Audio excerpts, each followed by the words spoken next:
Bradesco. Entre nós, você vem primeiro. Olá, boa noite. Boa noite.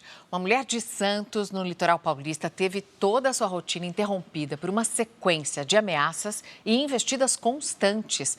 Ela virou alvo do crime conhecido como stalking. Essa perseguição insistente partiu de outra mulher que demonstrou interesse pelo marido dela.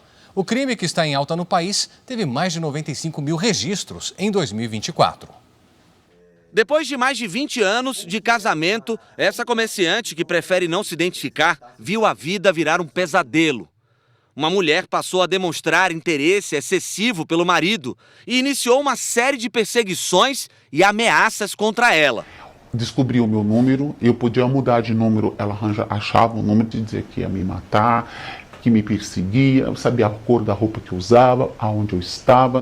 A violência foi além das mensagens. A suspeita foi até a casa do casal, sumiu com roupas, quebrou eletrodomésticos, riscou o carro e fez novas ameaças durante uma chamada de vídeo.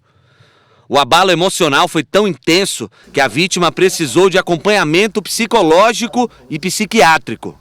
Eu tive TAG, que é transtorno de ansiedade excessiva. Até hoje, todo dia de manhã, eu tomo remédio de ansiedade. Esse caso não é isolado. A perseguição insistente, conhecida como stalking, causa medo, sofrimento psicológico e invade a rotina da vítima. É crime no Brasil desde 2021. Os registros desse tipo de violência só aumentam ano após ano. Dados do Anuário Brasileiro de Segurança Pública mostram o avanço do crime. Em 2023, foram 77 mil registros de stalking no país. Já em 2024, o número saltou para 95 mil ocorrências, alta de mais de 18%. Especialistas alertam que a preservação de provas é fundamental para denunciar o crime. Seja mensagem, seja imagem, seja áudio. Num segundo momento, procurar um advogado, que eu acho que a pessoa tem que ser orientada antes de ir numa delegacia. A lei do stalking prevê pena de 6 meses a 2 anos de prisão, além de multa. A punição pode ser agravada quando a vítima é mulher, criança, idoso ou quando há ameaça à integridade física.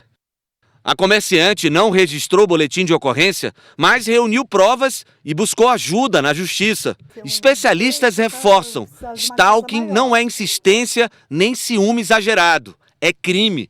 E denunciar pode impedir que a perseguição termine em tragédia. Porque quanto mais perdurar o crime, mais a pessoa fica aprisionada, mais a pessoa fica com medo.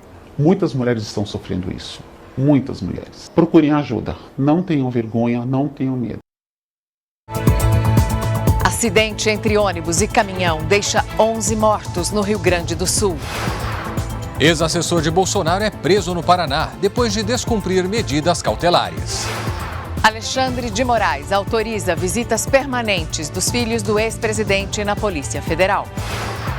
Defesa Civil emite alerta para a possibilidade de chuvas fortes no estado de São Paulo. Falhas no abastecimento deixam milhares de turistas sem água na Baixada Santista. Terremoto interrompe entrevista de presidente do México, Cláudia Sheinbaum. Mãe relata angústia de não ter notícias do filho desaparecido no incêndio no bar da Suíça. Aqui no Brasil, bombeiros mostram como é perigoso usar velas pirotécnicas em garrafas de bebidas.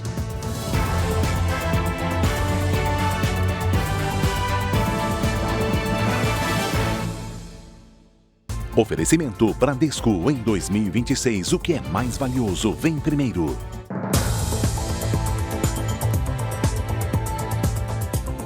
R$30 a R$40 mil. Este é o valor estimado do material que foi roubado da USP na madrugada do primeiro dia do ano em São Paulo. Segundo os funcionários, os 3 criminosos sabiam as senhas da fechadura que dão acesso ao laboratório que foi assaltado.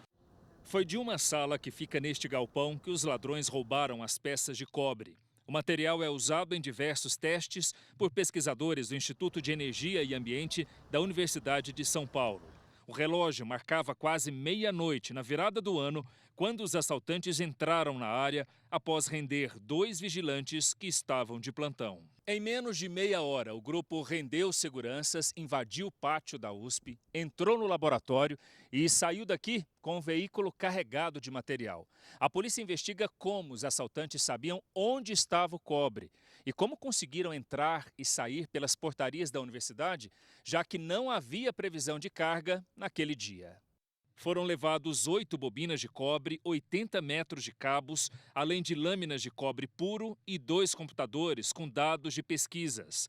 O valor estimado do prejuízo é de 30 a 40 mil reais.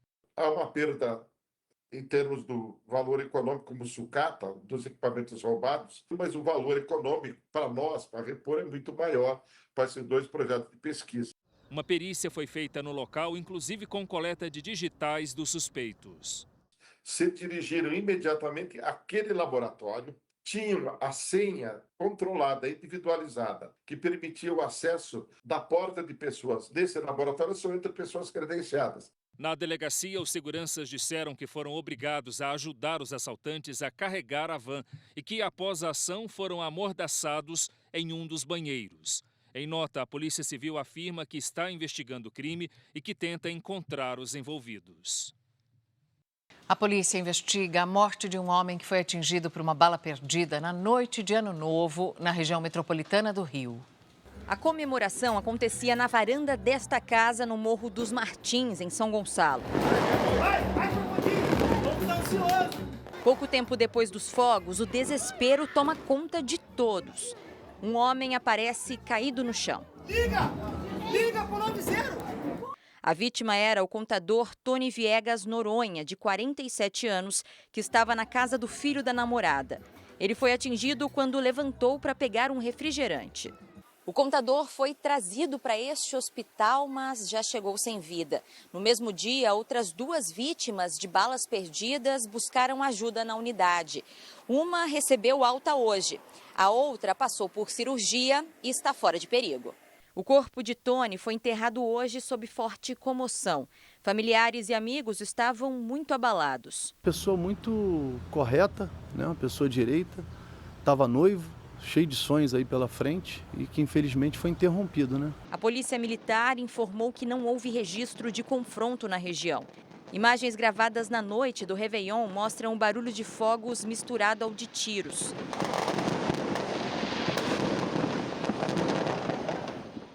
Nas redes sociais, traficantes também aparecem atirando para o alto em diferentes pontos do estado. Uma prática ilegal e recorrente nessa época do ano. A Delegacia de Homicídios de Niterói investiga o caso e tenta identificar de onde partiu o disparo que matou o contador. E o adolescente de 17 anos que atropelou ontem 2 jardineiros em Camaçari, na região metropolitana de Salvador, prestou depoimento e foi liberado pela Polícia Civil. As 2 vítimas seguem hospitalizadas. Os pais do adolescente são empresários. Nós fomos até a sede da empresa aqui em Salvador, mas ninguém nos atendeu. Por telefone, José Benedito Assunção se limitou a chamar o acidente de infortúnio. Um dos trabalhadores, Gilson Gama dos Santos, de 56 anos, passou por cirurgia e permanece internado na UTI. O outro, Antônio Carlos dos Santos, de 61, está na enfermaria. Agora, a Polícia Civil investiga se o adolescente pegou o carro escondido ou se foi com o consentimento dos pais. Todos aqueles custos inerentes à saúde, à recuperação, à reabilitação, serão custos que recairão sobre os pais. Os 2 trabalhadores foram atropelados na calçada pelo carro dirigido pelo adolescente, enquanto faziam serviço de jardinagem em Camaçari, na região metropolitana de Salvador. A polícia ainda vai decidir se os pais vão ser indiciados por algum crime. Já o adolescente vai responder por ato infracional análogo à lesão corporal culposa e direção sem habilitação. Podendo, inclusive, ser responsabilizado com uma penalidade de liberdade assistida ou de semi-liberdade e, na pior das hipóteses, com a penalidade de internação. O período de reprodução das abelhas faz disparar os casos de picadas em todo o país. No ano passado, foram mais de 35 mil ataques. Por sorte, Juliana, o marido e a cachorra da família estão bem. Os 3 foram atacados por abelhas no quintal de casa em Viamão, região metropolitana de Porto Alegre. As imagens mostram Juliana enrolada em um lençol, tentando proteger a cachorrinha. Ela levou mais de 40 ferroadas. Eu sentia o meu corpo inteiro ardendo, meu rosto inteiro ardendo, tudo pinicava, foi uma sensação horrível. Salomão ajudou a espantar as abelhas, mas também foi picado e quase não conseguiu levar a esposa ao hospital. Eu não queria falar para ela que eu não sentia nem mais as orelhas. Aí eu comecei a tremer, aí foi onde que eu comecei a entrar em choque anafilático. O risco de ataques aumenta neste período, que coincide com a reprodução das abelhas. As colmeias crescem e o número de insetos também. Nessas situações, a gente aciona o corpo de bombeiros. E aí a guarnição vai fazer a remoção. Se elas não estiverem causando algum risco para a comunidade, é importante que acione um apicultor para que faça o manejo adequado das abelhas. O Reginaldo é um desses profissionais. Se a gente tem caixa sobrando, a gente coloca na caixa, ela segue produzindo.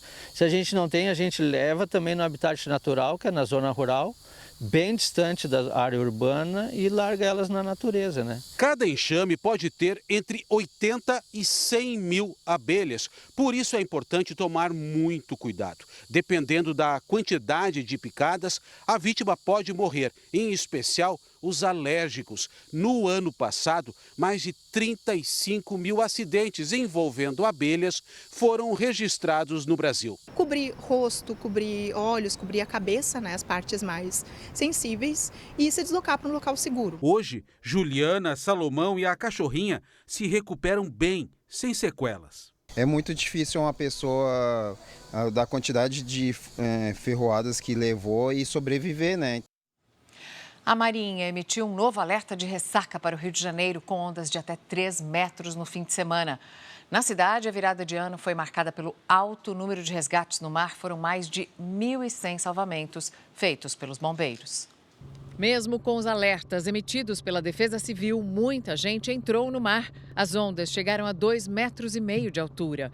Os casos foram registrados entre 31 de dezembro e 1º de janeiro. Um aumento de quase 4.000%, comparado ao ano passado, quando 29 resgates foram contabilizados na virada. E pelo 3º dia, os bombeiros fazem buscas por um adolescente de 14 anos que desapareceu na praia de Copacabana. O jovem natural de Campinas, interior de São Paulo, passava a virada do ano com a família no Rio.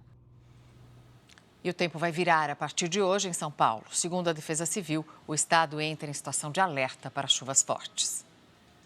Do calorão para as fortes chuvas. Você está com o corpo quente, aí vem aquele frio, vem aquela chuva, haja saúde, haja desabrigados, aí é muito perigoso. Junto ao desconforto provocado pela mudança brusca do tempo, também vem a preocupação com a segurança. Eu fico atenta porque aí é onde que eu fico mais no serviço, um pouco, esperando a pancada de chuva cair para depois eu ir embora. Nesta sexta-feira, São Paulo entrou em estado de alerta para chuvas volumosas e persistentes. A mudança é provocada pela chegada de uma frente fria. Segundo a Defesa Civil, há risco de deslizamentos, transbordamento de rios e alagamentos. O alerta vale até domingo, com atenção especial para a faixa leste do estado. Por isso, a orientação é redobrar os cuidados, principalmente para quem mora em áreas consideradas de risco. As vidas serão salvas na medida que as pessoas não normalizem isso, porque ao normalizarem e desacreditarem e continuarem convivendo naturalmente com esses riscos, as vidas das pessoas estarão em risco. Em um ano, o sistema que dispara sinais sonoros e mensagens de texto diretamente nos celulares das pessoas, sem que elas precisem se cadastrar, emitiu 216 alertas. Uma chuva que pode trazer transtornos como alagamentos, enxurradas, quedas de raio, árvores podem cair. Por isso que a gente dispara esse alerta para avisar, para prevenir algum acidente. No mesmo período, foram enviadas mais de 6.000 mensagens de texto sobre riscos de temporais e mudanças de tempo no estado. Esse é um outro serviço da Defesa Civil, diferente do alerta sonoro automático. Para receber as mensagens, é preciso se cadastrar. Basta enviar um SMS para o número 40199 com o CEP da região de interesse. Eu já ligo para alguém em casa para poder já tirar as coisas, se tiver alguma coisa para molhar e, se prevenindo. O primeiro fim de semana do ano novo terá mudança no tempo e a Giovana Rizardo já está por aqui com os detalhes. Quer dizer que esse calorão vai dar uma trégua, Giovana? Boa noite. Boa noite, Mariana. Vai sim. As temperaturas vão cair no sul e em partes do sudeste por causa da chegada de uma massa de ar polar. Clébio, boa noite também para você. E uma ótima noite para você. A partir de amanhã, a chuvarada pode atingir o centro-norte e o sudeste por causa de outro sistema, a zona de convergência do Atlântico Sul, chamada de Zacas. Em São Paulo, sábado nublado e chuvoso, faz até 30 graus. Em Brasília e em Belo Horizonte, tempo fechado, com chuva forte e alerta para temporais à tarde e à noite. Máximas de 26 e de 27 graus. Hoje, os maiores volumes de chuva caíram em Minas Gerais e em Mato Grosso. As imagens de satélite mostram bastante nebulosidade no centro-norte e no sudeste. O avanço de uma frente fria eleva o risco de chuva forte, rajadas de vento, raios e granizo do norte do Rio Grande do Sul até São Paulo. No litoral do sul, as rajadas podem chegar a 90 km por hora, com ondas de até 4 metros. Já um corredor de nuvens mantém o alerta para temporais do norte ao sudeste do país. Sábado em Porto Alegre com máxima de 28 graus, 35 em Vitória, 27 em Goiânia, 34 em Manaus e até 30 graus em Fortaleza. Hora do Tempo Delivery.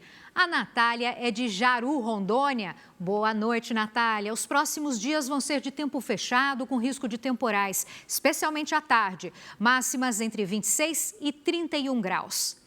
A Rosângela é de São Pedro da Aldeia, Rio de Janeiro. Boa noite, Rosângela. Sábado ensolarado e chuva à noite. Faz 30 graus. No domingo, céu encoberto com chuva forte a qualquer hora. Máxima de 24. A semana começa com tempo nublado. Já mandou seu pedido? Poste nas redes sociais o nome da cidade e a hashtag você no JR. Mariana, Clébio.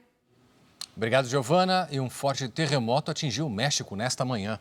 O tremor fez a presidente do país interromper uma coletiva. Cláudia Sheinbaum falava com jornalistas quando o alarme de emergência soou. Em seguida, todos deixaram o prédio.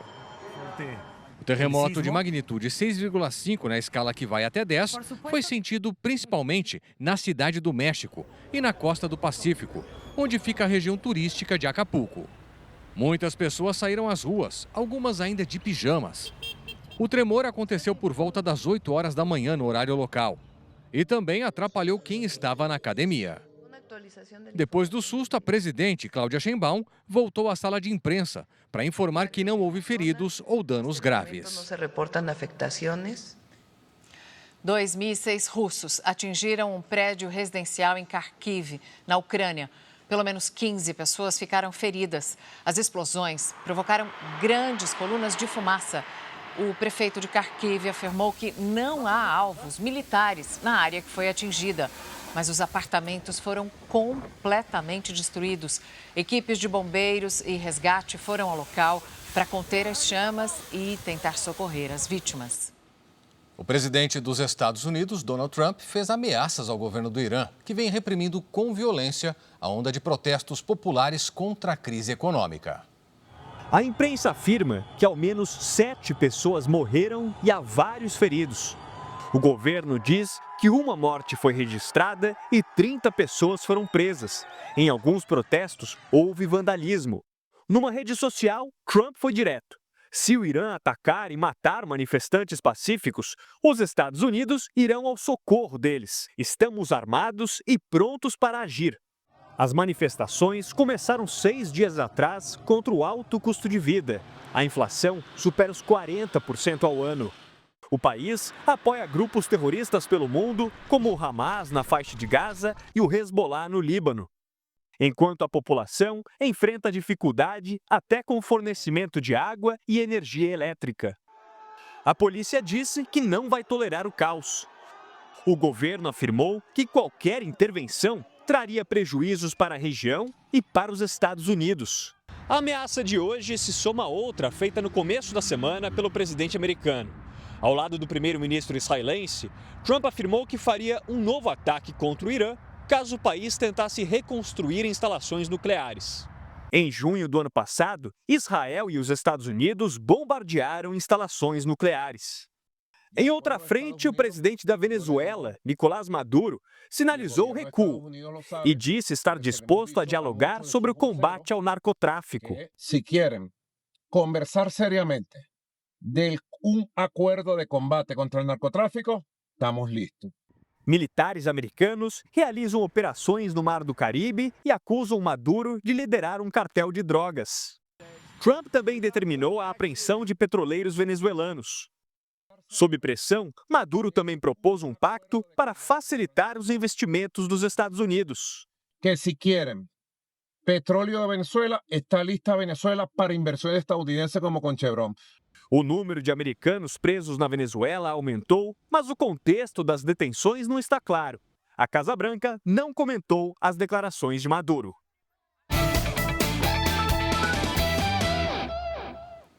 A Copa São Paulo de Futebol Júnior começou hoje. A competição será transmitida pela Record, Record News, Record Plus e também R7. Jovens jogadores do Brasil inteiro buscando conquistar o principal torneio de base do país. Vamos falar com Bruno Piscinato. Boa noite, Bruno. E o atual campeão estreia agora na tela da Record. Exatamente, Mariana. Boa noite para você, boa noite para o Clébio, boa noite a todos. O tricolor paulista venceu a Copinha no passado e quer buscar o bicampeonato. São Paulo e Botafogo estão nos últimos ajustes para a estreia na competição. Quem já disputou e venceu uma Copa São Paulo sabe o tamanho do desafio. Jogos embaixo de chuva, jogos com calor, cidade, às vezes um campo bom, um campo pior, então é sempre um desafio. A gente tem que estar sempre com a corda esticada, preparado para qualquer desavença, a gente está preparado. Igor Felisberto é um dos destaques do São Paulo. Ele fez parte do elenco campeão da Copinha do ano passado e quer ganhar o bicampeonato para se despedir da base em grande estilo e ficar mais perto do sonho de se tornar profissional. Fazer uma última Copinha e quem tiver que subir, se o profissional estiver precisando, está todo mundo preparado. Já o Botafogo vai em busca do título inédito. O Alvinegro tem 6 atletas que já atuam pela equipe principal.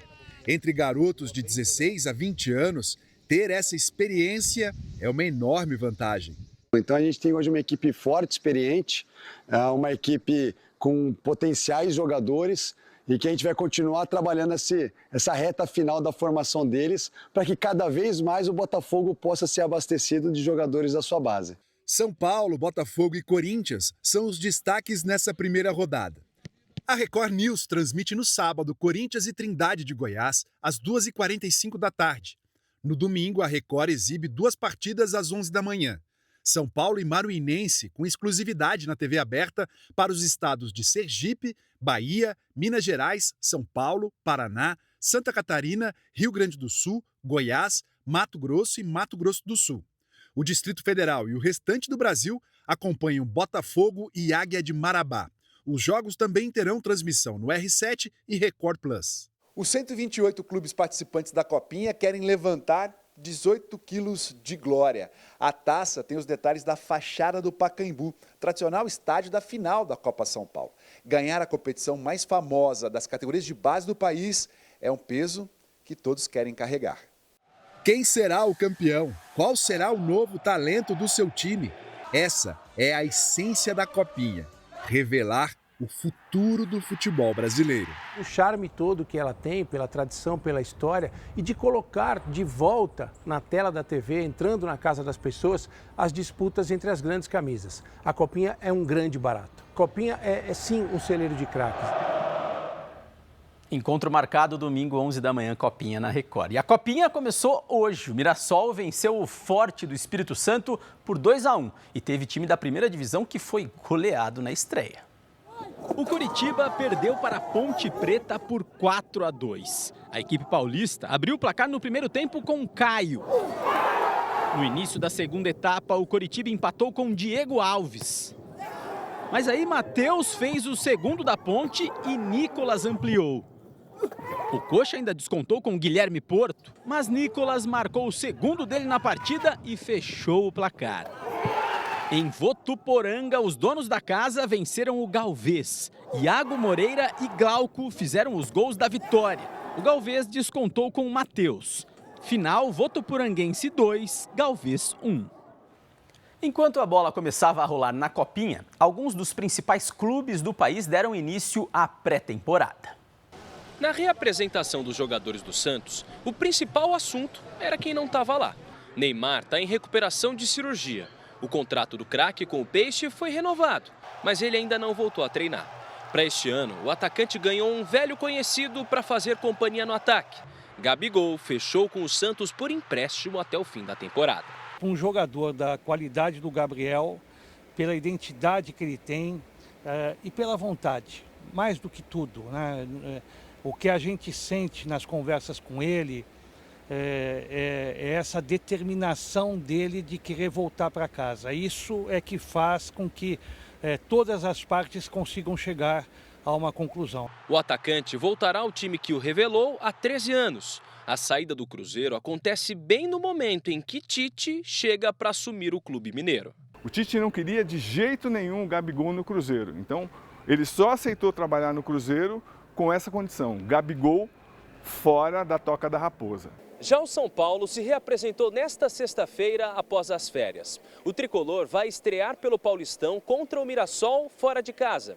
E nessa volta às atividades, o técnico Hernan Crespo vai ter que lidar com um problema. O tricolor teve muitas saídas e poucos reforços. 8 jogadores deixaram o São Paulo no fim do ano passado. Entre eles, o volante Luiz Gustavo, que não renovou o contrato. Por outro lado, o clube só contratou o volante Danielzinho, que chega após se destacar no Mirassol. Os rivais paulistas, Corinthians e Palmeiras, ainda não se reapresentaram. O Palmeiras, vizinho do São Paulo, vai retomar as atividades no domingo antes do duelo contra a Portuguesa. O Timão volta aos treinos neste sábado. A estreia no Paulistão será contra a Ponte Preta. O Palmeiras cedeu o lateral Caio Paulista por empréstimo ao Grêmio. Quem também retomou as atividades hoje no Sul foi o Internacional. Em Minas Gerais, o Cruzeiro já voltou aos trabalhos. O Atlético Mineiro acertou a venda do lateral Guilherme Arana para o Fluminense. O tricolor carioca também retomou as atividades hoje, assim como o Botafogo. E uma ótima notícia: o ex-jogador Roberto Carlos, lateral esquerdo, pentacampeão do mundo, recebeu alta do hospital após ser submetido a uma cirurgia cardíaca de emergência. Ele agradeceu a equipe médica e foi liberado. Melhoras para o Roberto Carlos. Mariana, Clébio. A gente deseja uma pronta recuperação. Obrigada, Bruno. Boa noite. E um incêndio atinge um shopping na zona norte do Rio de Janeiro. O Denis Queiroz acompanha a situação por lá. Tem mais informações. Denis, boa noite. Boa noite, Mariana. Boa noite a todos. O incêndio foi nesse shopping que fica na Tijuca, zona norte do Rio de Janeiro. De acordo com os funcionários, as chamas começaram numa loja de imóveis de alto padrão que fica aqui no subsolo. Rapidamente, o pessoal da Brigada de Incêndio teve que esvaziar todo o shopping que estava lotado. Várias pessoas estavam fazendo uma troca de presentes aí do amigo secreto quando foram surpreendidas com esse alerta para que as pessoas deixassem o centro de compras. Houve confusão e correria. Nesse momento, bombeiros de 3 quartéis aqui do Rio de Janeiro trabalham para tentar acabar com as chamas. Eles, inclusive, pensaram que já tivessem debelado essas chamas, só que a fumaça é muito intensa e continua. E a preocupação agora é acabar com essa fumaça. Mariana, Clébio. Obrigado, Denis. E você vai ver a seguir. Mãe relata a angústia de não ter notícias do filho desaparecido no incêndio que matou 40 pessoas na Suíça. E ainda, ex-assessor de Jair Bolsonaro, Felipe Martins, é preso no Paraná. Felipe Martins estava em prisão domiciliar e teria desobedecido a ordem de não acessar as redes sociais.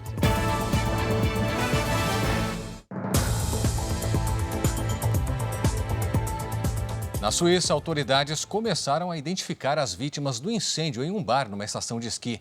40 pessoas morreram e 119 ficaram feridas. Investigadores apontam uma possível causa para a tragédia: as faíscas provocadas pelas velas pirotécnicas presas em garrafas de bebida e que foram usadas na comemoração de Ano Novo.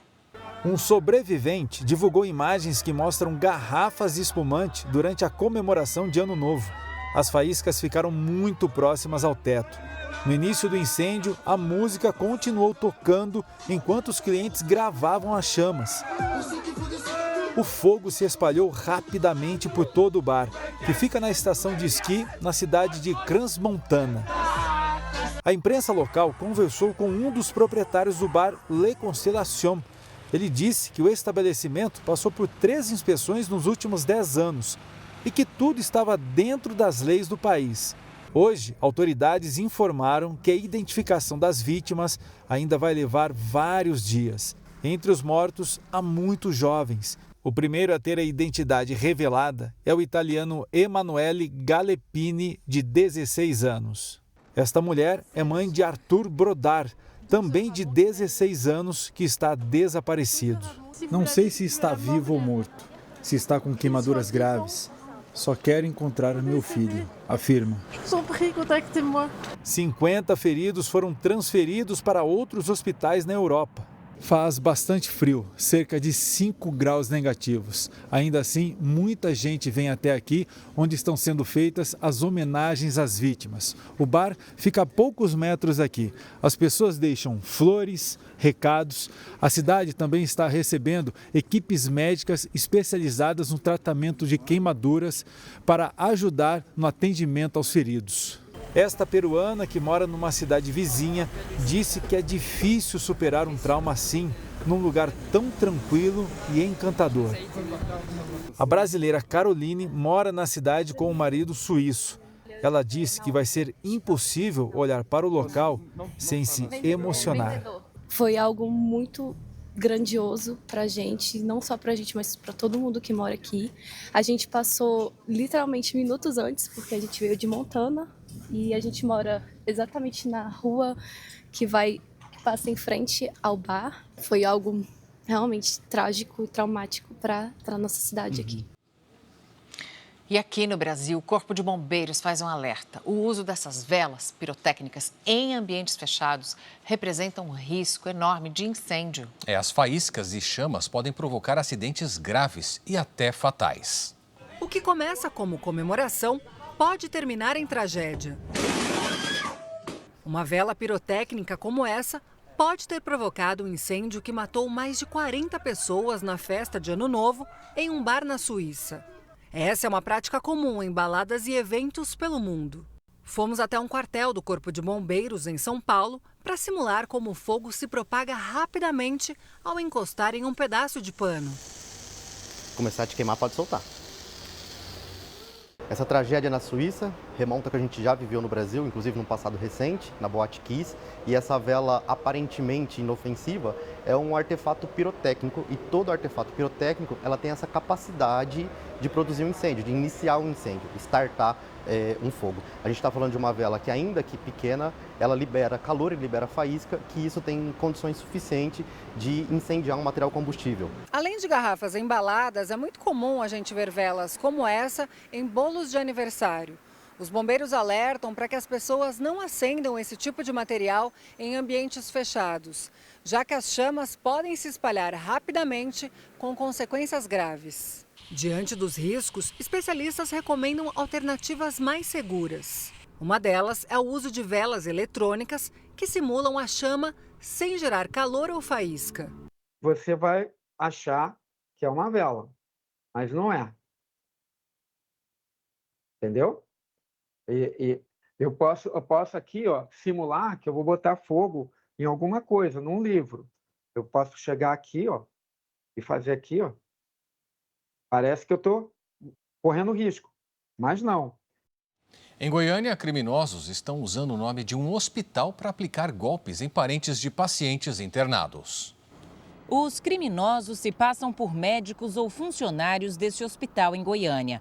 Eles entram em contato com parentes de pacientes e dizem que é necessário um pagamento para liberar medicamentos, exames ou até procedimentos médicos.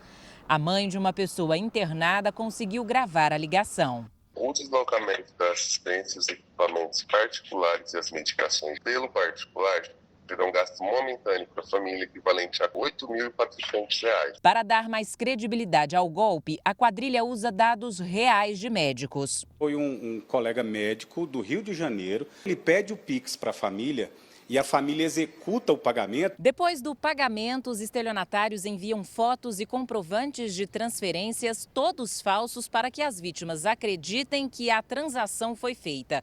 O hospital reforça que não faz nenhum tipo de cobrança por mensagem ou ligação telefônica. Na ala particular, os pacientes e os familiares, eles fazem e efetuam um pagamento única e exclusivamente aqui no caixa da instituição. Agora, os pacientes que vêm regulados da Secretaria Municipal de Saúde e que são atendidos pelo SUS, em hipótese alguma, faz cobrança de nenhum valor para execução de procedimentos, de exames, de medicamentos, em hipótese nenhuma. Veja agora os destaques do Domingo Espetacular. O depoimento dos dois empresários agredidos depois de reclamarem dos preços cobrados na praia. Você combina um valor e agora você quer cobrar outro? Não, a gente não aceita. Eu vou pagar para você os R$50. Valores abusivos, desorganização, violência. Tinha muita gente me espancando no chão, dando soco, pontapé, cadeirada. O que está acontecendo no litoral brasileiro? Tudo aqui tem que pagar estacionamento, tem que pagar cadeira. Como se proteger dos golpes? O preço não tá fácil, tá salgadinho aqui, viu? Os detalhes de uma crise de ciúmes que terminou em tragédia. É muito difícil de lidar porque foi alguém que tirou a vida dele de repente. Pela primeira vez, a família do rapaz atropelado e morto pela namorada fala sobre o que aconteceu. A violência, a falta de amor, a falta de humanidade do ser humano. É isso que dói mais. O que leva uma pessoa a ultrapassar todos os limites em nome de um amor doentio? Uma conversa com a mulher que tem todos os motivos para comemorar o Ano Novo. Nasci de novo. Eu tenho outra data de aniversário. Ela escapou de ser atropelada por muito pouco. A mais nova sortuda do ano recebeu a gente para contar os detalhes dessa aventura. Se a moto não roda, ela ia esmagar, né?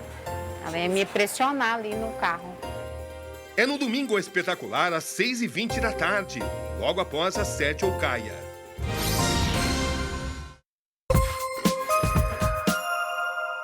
Uma mulher de 57 anos ficou ferida na queda de uma árvore no Parque do Ibirapuera, em São Paulo, esta tarde.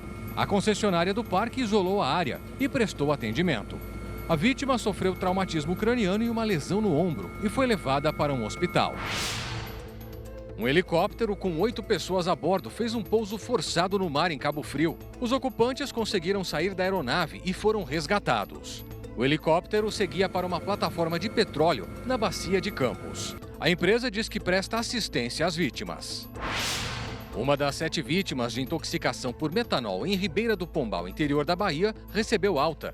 Laís Santana ficou 3 dias internada em um hospital, depois de consumir vodka em uma festa de noivado. Outras 6 pessoas seguem internadas, 3 delas em Salvador. A polícia investiga a origem da bebida contaminada. O litoral sul de São Paulo recebe milhares de turistas no feriado prolongado. Só que para muitos, o lazer foi interrompido pela falta d'água. Mariana, e na verdade é por causa de uma forte chuva que acabou provocando falhas no abastecimento na Baixada Santista.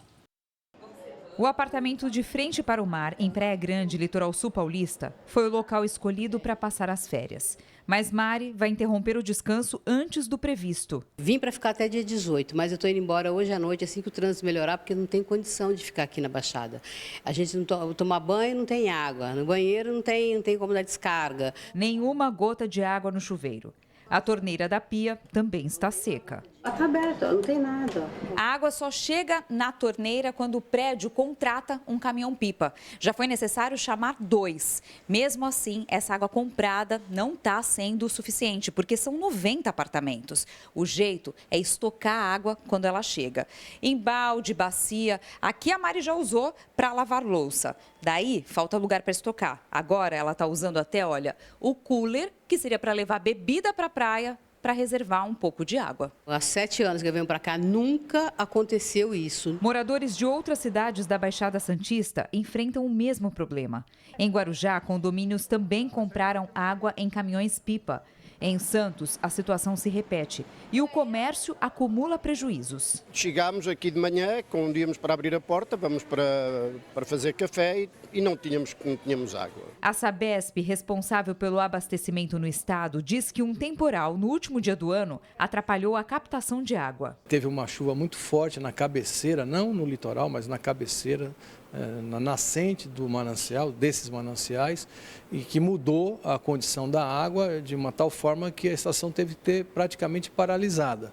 Segundo a empresa, o abastecimento já está sendo normalizado, mas com um grande número de turistas e as altas temperaturas, é preciso economizar, com medidas como banho mais rápido, reaproveitar a água da máquina de lavar, evitar lavar carros e calçadas e ficar atento a vazamentos.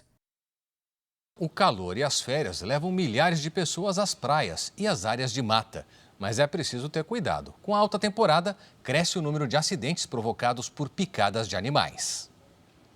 A viagem para a praia acabou mais cedo. Rafaela e o marido precisaram correr para o hospital depois de um almoço. Senti literalmente uma picadinha. Sabia que alguma coisa tinha me picado, mas eu não esperava que chegaria a esse ponto. A vermelhidão e inchaço no pé confirmaram a picada de um animal. O tratamento foi longo para curar os sintomas.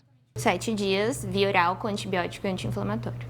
No estado de São Paulo, em 2025, foram mais de 51 mil casos registrados de picadas de animais. Os escorpiões lideram os atendimentos, mais de 42 mil registros. Na sequência, vêm as abelhas e as aranhas. No verão, o risco aumenta. O calor e a umidade favorecem a proliferação de insetos.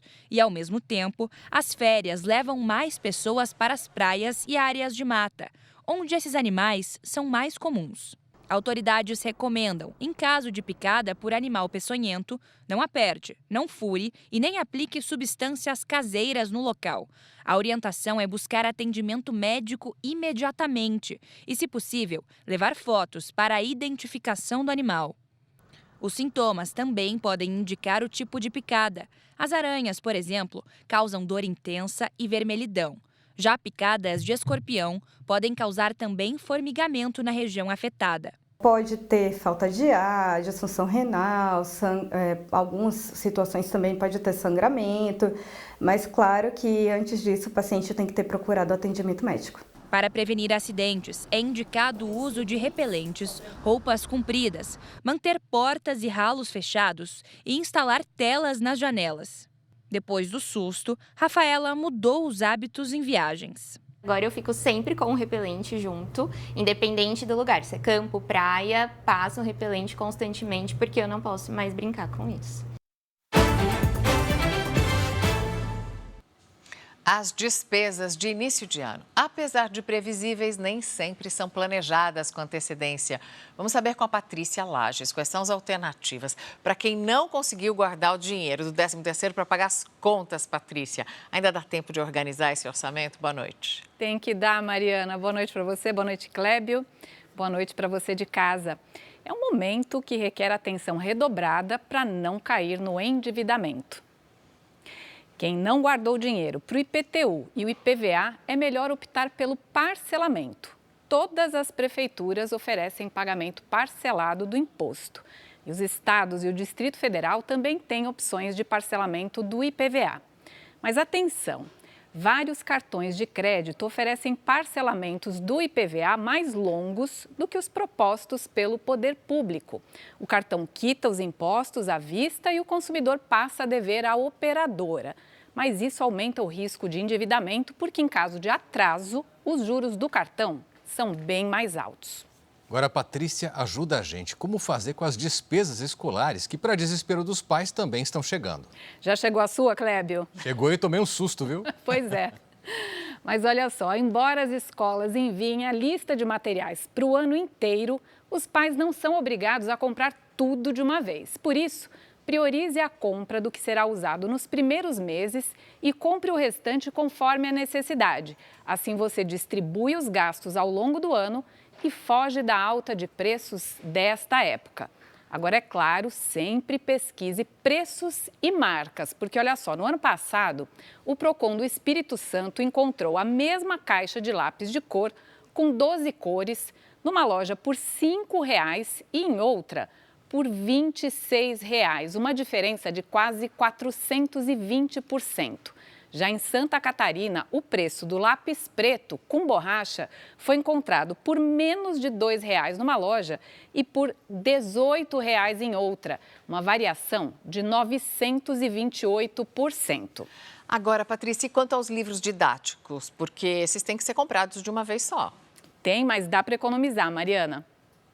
Verifique se a escola promove feiras de trocas ou se facilita o contato com pais que queiram doar os livros de anos anteriores.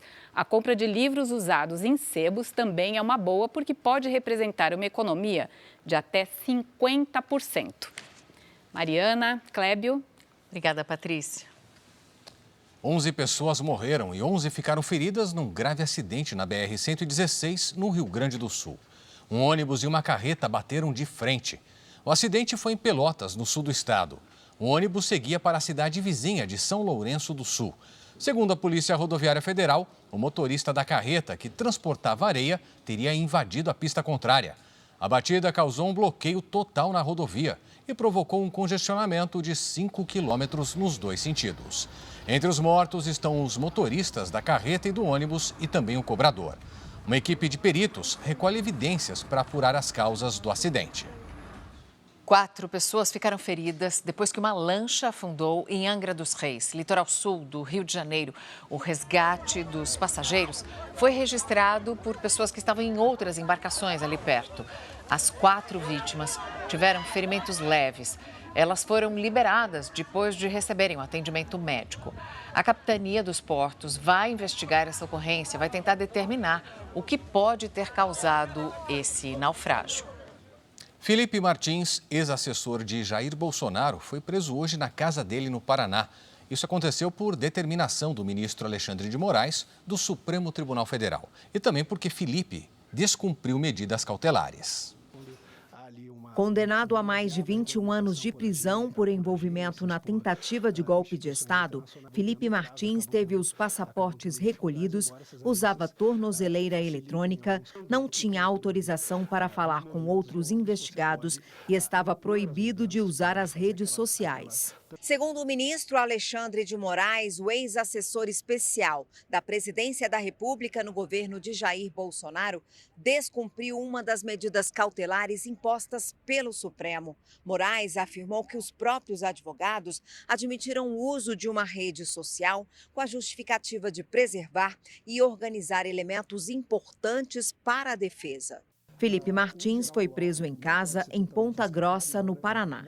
Na decisão, Moraes explicou que a alegação de utilização das redes sociais não é pertinente e que Martins demonstra total desrespeito pelas normas impostas e pelas instituições constitucionalmente democráticas, ofendendo as medidas cautelares aplicadas, assim como todo o ordenamento jurídico. A defesa negou o descumprimento das medidas impostas pelo STF. É mais uma prisão sem motivo. Felipe Martins estava cumprindo de forma exemplar, segundo o próprio ministro Alexandre de Moraes, as cautelares determinadas. Está há mais de 600 dias cumprindo todas as determinações judiciais. Nunca recebeu nenhuma advertência. A audiência de custódia já foi realizada e a prisão de Felipe Martins foi mantida. O ministro Alexandre de Moraes, do Supremo Tribunal Federal, autorizou os filhos e a enteada a visitarem o ex-presidente Jair Bolsonaro na prisão sem autorização prévia. A única exceção é de Eduardo Bolsonaro, que vive nos Estados Unidos. Hoje, inclusive, a Polícia Federal determinou que o ex-deputado reassuma imediatamente o cargo de escrivão. Eduardo Bolsonaro é servidor concursado da Polícia Federal e estava afastado para exercer o cargo de deputado federal. A decisão da Polícia Federal foi publicada no Diário Oficial da União e determina o fim do afastamento para exercício de mandato eletivo, com retorno imediato ao exercício do cargo efetivo em sua lotação de origem, e que a ausência injustificada poderá ensejar a adoção de providências administrativas e disciplinares cabíveis. O filho do ex-presidente Jair Bolsonaro tem 30 dias para se apresentar ao trabalho na Polícia Federal. O prazo é determinado pela legislação que regula o regime dos servidores públicos federais. O ex-deputado perdeu o mandato no final de dezembro por decisão da mesa diretora da Câmara, depois de faltar a mais de 30% das sessões deliberativas. Recebo com orgulho mais esse capítulo da perseguição judicial. É óbvio que eu não tenho condição de retornar ao Brasil agora. Eu ficarei firme, não entregarei meu cargo na Polícia Federal de mãos beijadas, vou lutar por ele. Eu vou fazer de tudo para evitar que se atinja o objetivo desses malfeitores. O ex-deputado é réu no STF por supostamente articular, junto ao governo de Donald Trump, o tarifaço das exportações brasileiras aos Estados Unidos, além de sanções a autoridades brasileiras. Hoje, o ministro Alexandre de Moraes autorizou que os filhos e a enteada do ex-presidente possam visitar Jair Bolsonaro sem a necessidade de autorização prévia, em dias e horários já estabelecidos. Eduardo Bolsonaro ficou fora da decisão. A filha do ator Tommy Lee Jones foi encontrada morta nos Estados Unidos. Victoria Jones, de 34 anos, estava hospedada em um hotel de luxo em São Francisco, na Califórnia. A causa da morte só será divulgada depois da autópsia. Victoria também construiu uma carreira de atriz e trabalhou em filmes que foram dirigidos ou protagonizados pelo pai. Tommy Lee Jones não se pronunciou sobre a morte da filha. Na Itália, país famoso pela alta gastronomia, pesquisadores estão inovando e trabalham para produzir comida em laboratório. Já imaginou? A meta é criar doces ricos em nutrientes e até mesmo alimentos que vão ser impressos naquelas máquinas 3D. Uma carne saborosa saindo do forno, ou melhor, de uma impressora 3D. O que parece cena de filme de ficção já é realidade neste restaurante na Itália, país onde a culinária é patrimônio cultural e material da humanidade.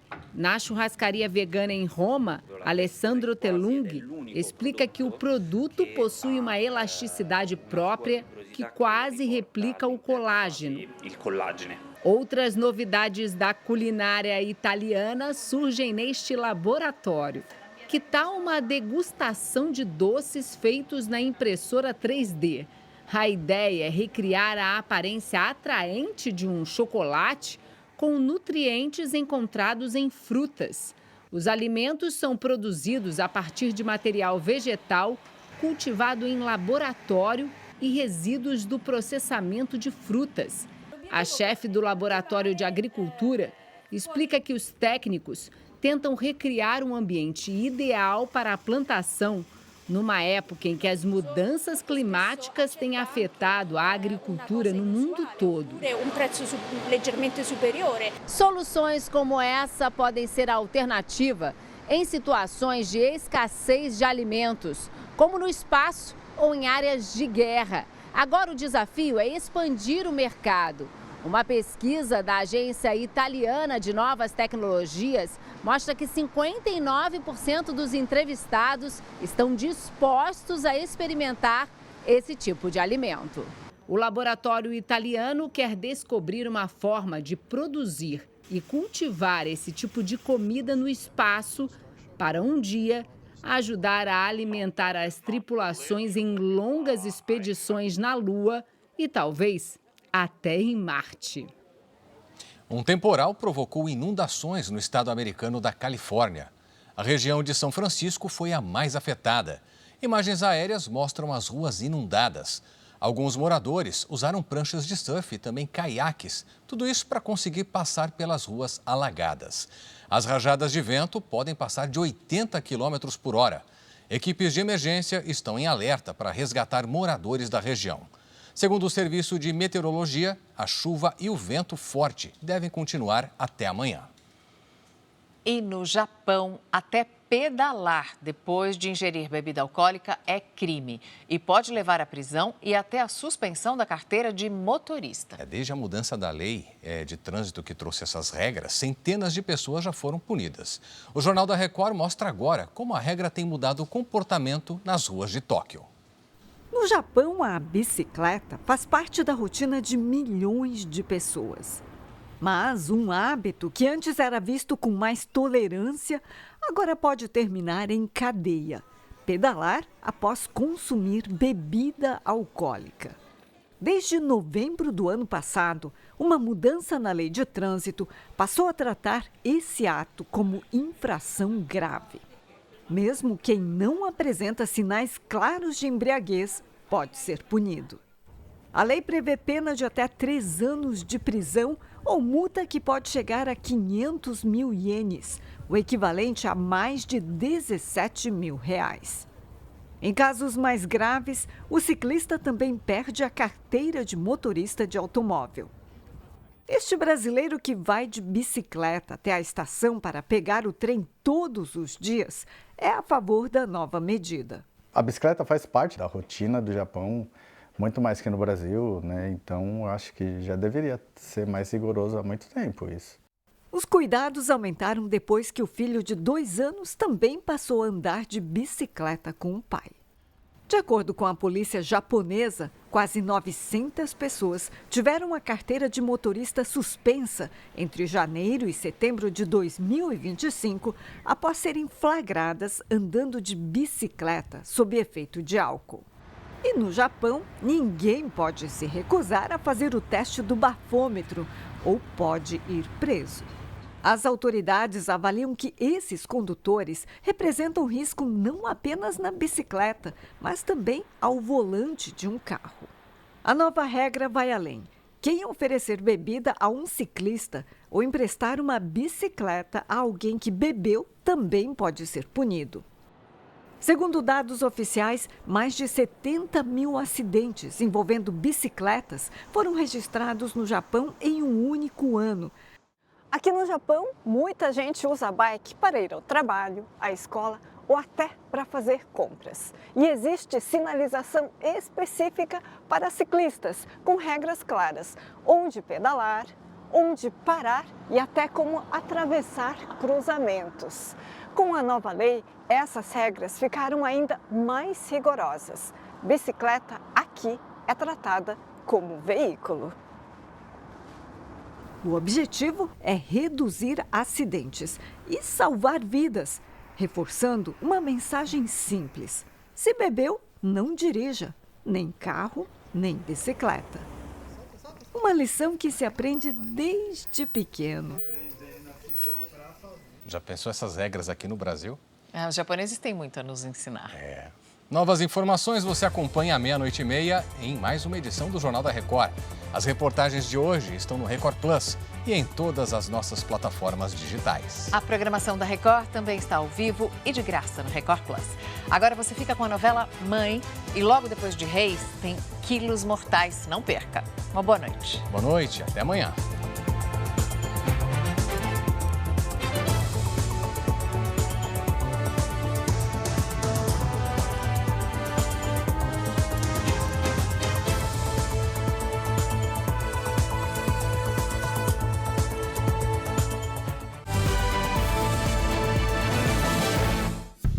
Bradesco, entre nós, você vem primeiro.